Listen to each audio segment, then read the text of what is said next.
এর সাথে খারাপ নৃশংস হত্যা আমি আমার জীবনে আমি কখনো দেখিনি। আগাবো তারা যে ভয়েস দিছে যে কোনো শালার পর শালা সামনে আসবি না, গেট লাগা, কারো কোনো বন্ধে ভিডিও করতে দেয় না। যে একজন লোক হয়তো ভিডিও করতে গেছে, যে তারাই মনে করেন মারতে গেছে, শালার পর শালার ফোট এখান থেকে ভিডিও বন্ধ করে ভিডিও করে এইভাবে। তো তখন তো ছিল ঘটনাটা আতঙ্ক সিস্টেম, যে মারতেছে আর এমনভাবে মারিছে ওর ফেস একমাত্র যারা চেনে ওই সোহাগরে তারাই একমাত্র, বাইরে কত লোক কোনো চিনতে পারবে না যে ওইটা সোহাগ কি অন্য কেউ। বিদায় দিয়ে বলছে কি তাড়াতাড়ি বাসায় আসবে, এটা বলে বের হয়েছে আর আসতে পারেনি। কীভাবে পাথর দিয়ে রাস্তার ভিতরে কীভাবে মারছে একটা মানুষ, মানুষকে কীভাবে মারে কীভাবে পাথর দিয়ে। আমি আমার বাবার যারা হত্যা করছে আমি তাদের বিচার চাই, তাদের ফাঁসি চাই। আমাদের এতিম বানাইছে, আমরা এখন কোথায় যাব? আমার বাবাকে এরকম নিষ্ঠুরভাবে মারছে। আমার বাবার কোনো দোষ ছিল? আমার বাবার এই ব্যবসার জন্য মায়েরা ফেলাইছে। আমার বাবার দোকানটা দেয় না জন্য আমার বাবার থেকে চাঁদা চাইছে। আমার বাবা বলছে আমি এত কষ্ট করে ইয়ে করছি আমার সন্তানের জন্য, আমি তোদের কেন দিব? সেই জন্য আমার বাবাকে এরকম নির্মমভাবে হত্যা করছে। আমরা তাদের ফাঁসি চাই। এটা হচ্ছে আমার বাবার একটা ব্যবসা, মানে অনেক দিন কিছু এখান তো আমার বাবা অনেক বছর ছোটোবেলা থেকে ঢাকা থাকে, এখন ইদানিং 5-6 বছর ধরে আমার বাবা নিজের একটা ব্যবসা অনেক কষ্ট করে গড়ে তুলতে পারছে। এখন ওনারা চাচ্ছে যে এই দোকানটা এই ব্যবসাটা ওনারা নিয়ে নিবে আর মাসে 2 লাখ টাকা চাঁদা চেয়েছি। আর আমার বাবা বলছে যে আমি এত কষ্ট করে এইসব করছি আমার সন্তানের জন্য, আমি তো ওদের কেন দিব? সেই জন্য ওরা আমার বাবাকে হুমকি দিছে। আমার বাবা ভয় পায় না।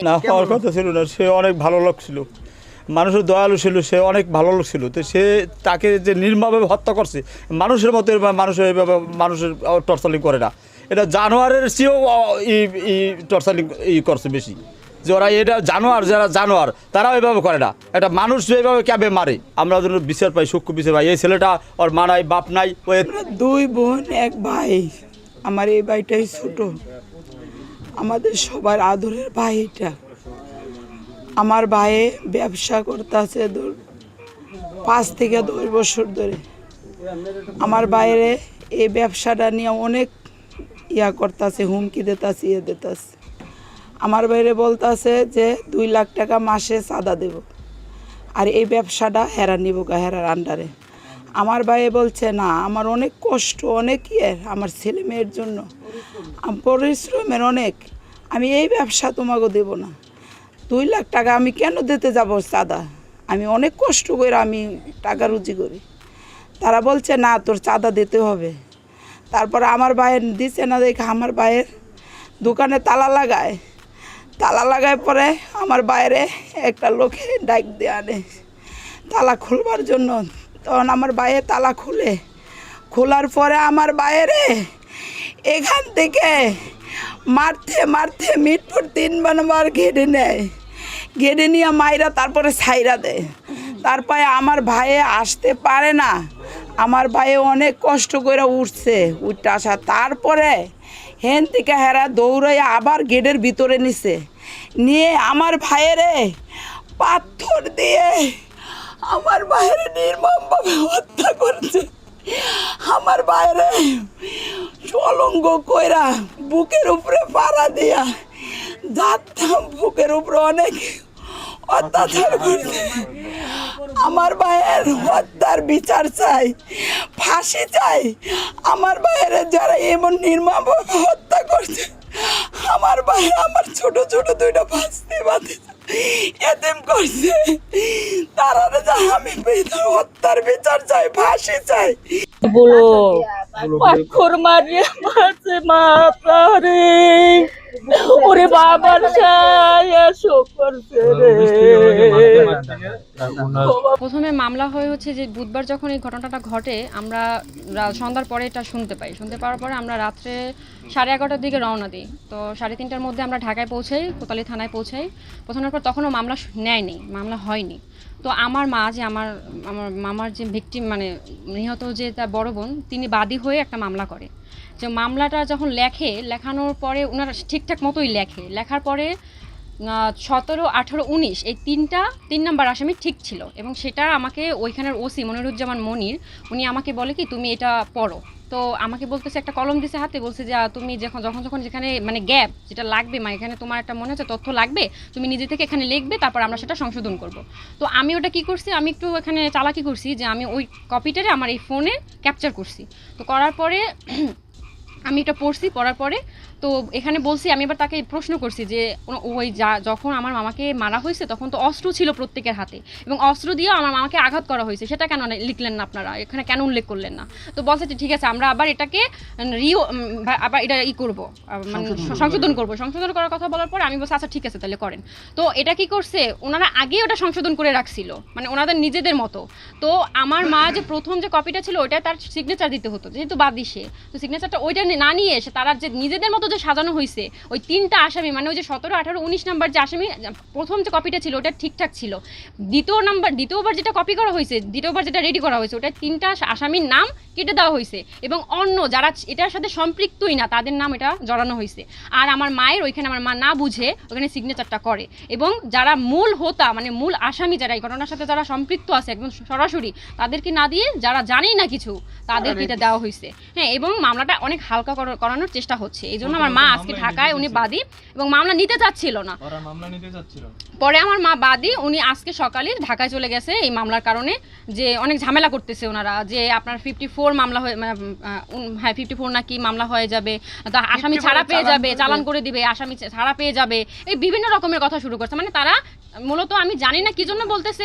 মামলাটা দায়ের করা হয়েছে কখন? এটা হয়েছে আপনার 4টার দিকে, মানে বুধবার ভোর 4টার দিকে, হ্যাঁ এটা টাইপিং করা হয়েছে এবং পরের দিন মানে বৃহস্পতিবার দুপুর 11:30টার সময় এই মানে কপিটা আমাকে দেওয়া হয়। আমি ওটা 11:30টার সময় আমার ফোনে এটা ক্যাপচার করার পরে ওরা তারা 1 ঘন্টা টাইম নেয়, মানে ওনারা আমাদের সবাইকে বের করে দিচ্ছে, আমার মাকে একলা রাখছে তাদের রুমে।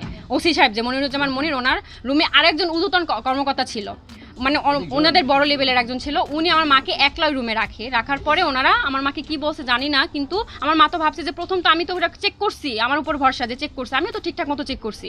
পরে বলছি যে হ্যাঁ এটা ঠিক আছে, শুধু এখানে অস্ত্রের নামটা লেখা হয় না, অস্ত্রের যে ঘটনাটা লেখা হয়নি। পরে বলছে আচ্ছা ওটা আমরা সংশোধন করে দিচ্ছি, কিন্তু ওনারা কিছুই সংশোধন করেনি, উল্টা তাদের নিজেদের মতো বক্তব্য দিয়ে ওইটা তারা আমার মায়ের হাত থেকে সিগনেচার রাখছে। আমি এই যে মারা গেছে সোহাগের মামা, এখন আমি বলতে চাই যে ওরা যারা মারছে, ওর তো আসলে অরিজিনালি কোনো থাকার কোনো স্থান ছিল না, আর বাবার কোনো বাড়িঘর নাই, ও ছোটো থেকে আমার এখানেই থাকতো, আমরা পালতাম। আর মা কিছুদিন মানে 4-5 বছর আগে মা মারা গেছে, হ্যাঁ, আর মা মারা যাওয়ার পর আমরা এখানে দাফন দিছি। ও আর কি বলছিল এক সময় যে আমি মারা গেলে আমার লাশটা এখানে রাখেন। যাই হোক, ঢাকায় ব্যবসা করতো, ঢাকা ব্যবসা করার বাণিজ্য করার ক্ষেত্রে এই যে একটা মর্মান্তিক ঘটনা ঘটছে, এই ঘটনায় তো মারা গেছে, আর মারিয়ে লাইছে, ওরা নির্মমভাবে হত্যা করছে, যেভাবে পাথর ছুঁড়ে মারছে, মারিয়ে ফেলানোর পর। এখন আমি চাচ্ছি যে ওই দ্রুতভাবে যে বিচারটা হওয়ার উচিত, মানে যেভাবে শাস্তিটা দেওয়া উচিত সেভাবে শাস্তিটা হোক, বিচারটা হোক। আর এই থাকার মতো, আর যে 2টা বাচ্চা আছে, বাচ্চা 2টা থাকার মতো, হ্যাঁ, একটু মাথা গোদার মতো ঠাই আমরা চাচ্ছি। আমার দাবি একটাই, আমার বাবাকে যেভাবে হত্যা করছে, আমি হত্যাকারীদের ফাঁসি চাই। এর পিছনে অনেক মানুষের হাত আছে, 23 জন মানুষের যেভাবে পাথর দিয়ে মারা হয়েছে, ওদের তো আর এভাবে আমরা মারতে পারবো না, আইন তো আর হাতে নেওয়া সম্ভব না। তাই আমরা তাদের মৃত্যুদণ্ড চাই, ফাঁসি, একটাই চাই, শুধু ফাঁসি। আইনের কাছে এটা আমাদের রিকোয়েস্ট থাকবে যে যারা আমার বাবাকে হত্যা করছে তাদের যদি ফাঁসি দেয়। এই যে মর্মান্তিক নিহতের কথা আপনারা দেখেছেন, আসলে যেটা ভাষায় বর্ণনা করার মতো কোনো কিছু নেই। আরও মর্মান্তিক হচ্ছে এই লোকের নিজস্ব কোনো বাড়িঘর নেই, উনি নানা বাড়িতে থাকতেন। যে নিহত হয়েছেন তার একটা ছেলে একটা মেয়ে, এখন কোথায় আশ্রয় নেবে? ছোট্ট ব্যবসা করতেন, মোটামুটি স্বাবলম্বী হয়ে উঠেছিলেন। তো আমরা এই ঘটনার জন্য ইসলামী আন্দোলন বাংলাদেশ সর্বোচ্চ শাস্তি দাবি করছে এবং এই শাস্তিগুলো প্রকাশ্য হওয়া উচিত, রাস্তায় সবার সামনে, যেন মানুষ এদের শিক্ষা নেয়। বরগুনার আগে তোফাজ্জল নিহত হয়েছে, একটার পর একটা নিহত হয়েই যাচ্ছে। আমরা একদিন মিছিল মিটিং করে শেষ হয়ে যাই, কিন্তু এদের বিচারে আসলে আমরা কিছু দেখতে পাচ্ছি না। এই জন্য আমরা চাই এই ঘটনার সুষ্ঠু তদন্ত করে যারা ভুক্তভোগী প্রত্যেককে, এবং যে দল সাথে যুক্ত সে দলের আমরা বিচার চাই, দলেরও কঠিন বিচার চাই। যদি আওয়ামী লীগের বিচার হতে পারে অপরাধের কারণে, তাহলে যে দলই করেছে সেই দল নিষিদ্ধ চাই বাংলাদেশে আমরা। আর চাঁদাবাজি বন্ধ চাই। ইসলামী আন্দোলন বাংলাদেশ আমরা মিছিল, আজকে বিক্ষোভ মিছিল রয়েছে, আমরা এর বিরুদ্ধে বিচার হওয়ার আগ পর্যন্ত লাগাতার প্রোগ্রাম চালিয়ে যাব ইনশাআল্লাহ। এবং আমরা চাই যে এই পরিবারটির মাথা গোঁজা যেন ব্যবস্থা হয়, আমরা সেই চেষ্টা করছি। আমি জেলা প্রশাসক মহোদয় সহ সবাইকে বলবো জানাবো যে এই পরিবারটির জন্য একটা আশ্রয়ের জায়গা, একটা ছেলে একটা মেয়ে এতিম হয়েছে, ওদের থাকার মতো কোনো জায়গা নেই, ওদের যেন একটু থাকার মতো মাথা গোঁজার মতো ঠাঁই করে দেয়। যারা বরগুনা সচ্ছল তারা যেন সেই কাজটা সবাই করে। আল্লাহ তৌফিক দান।